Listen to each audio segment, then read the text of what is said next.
Alors imagine quelle a été la dernière parole de Jésus avant de monter au ciel. Jésus, avant de monter au ciel, nous a dit dans le livre de Matthieu 28, versets 18 à 20. Jésus s'étant approché, leur parla ainsi. Tout pouvoir m'a été donné dans le ciel et sur la terre. Allez, faites de toutes les nations des disciples, les baptisant au nom du Père, du Fils et du Saint-Esprit, et enseignez-leur à observer tout ce que je vous ai prescrit. Et voici, je suis avec vous tous les jours jusqu'à la fin du monde.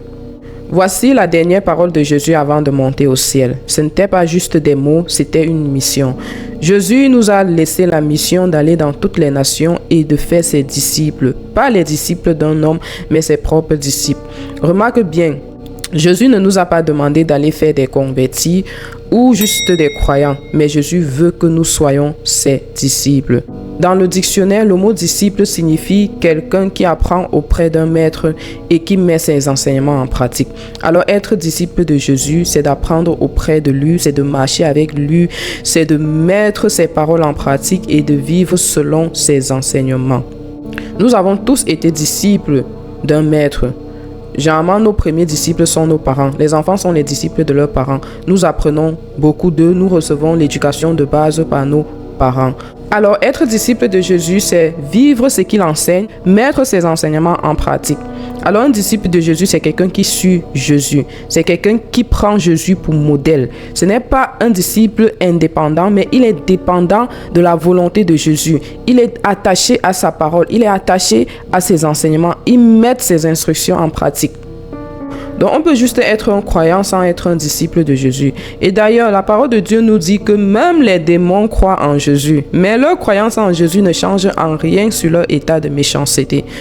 Il y a par exemple des gens qui se disent croyants, ils partent peut-être à l'église, ils donnent peut-être des offrandes, ils sont peut-être baptisés, confirmés, mais il n'y a aucune transformation dans leur vie qui montre qu'ils sont des disciples de Jésus. Ils sont maîtres de leur vie, ils vivent selon leurs pensées, ils vivent selon leurs traditions, selon leur culture, ils sont à l'aise avec le péché, ils font ce qu'ils veulent.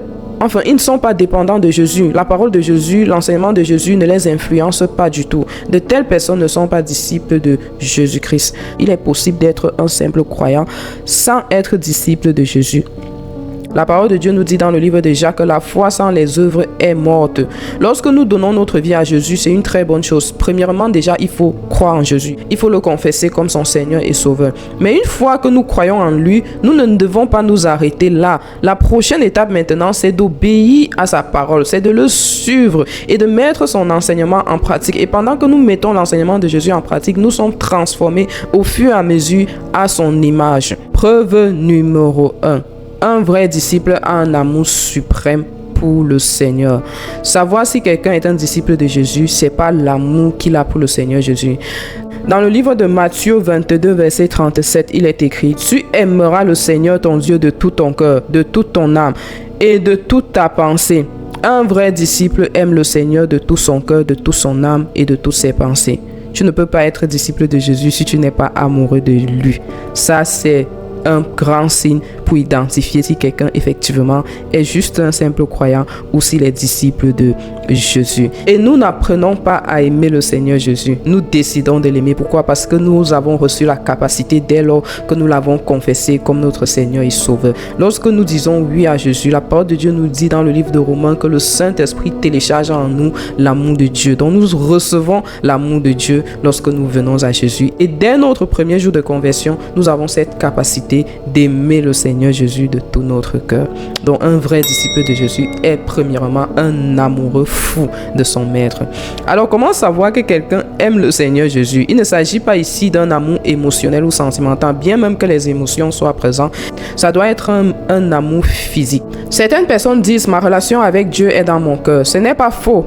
Mais cette relation doit être prouvée par tes actions. C'est par tes actions que les gens peuvent savoir si tu aimes Dieu ou pas. Ce n'est pas un amour caché de l'intérieur. Un test fondamental clair qui montre que quelqu'un est réellement amoureux du Seigneur Jésus se trouve dans l'obéissance. Si tu aimes le Seigneur Jésus, alors tu dois obéir à sa parole. Si tu ne l'obéis pas, simplement tu ne l'aimes pas.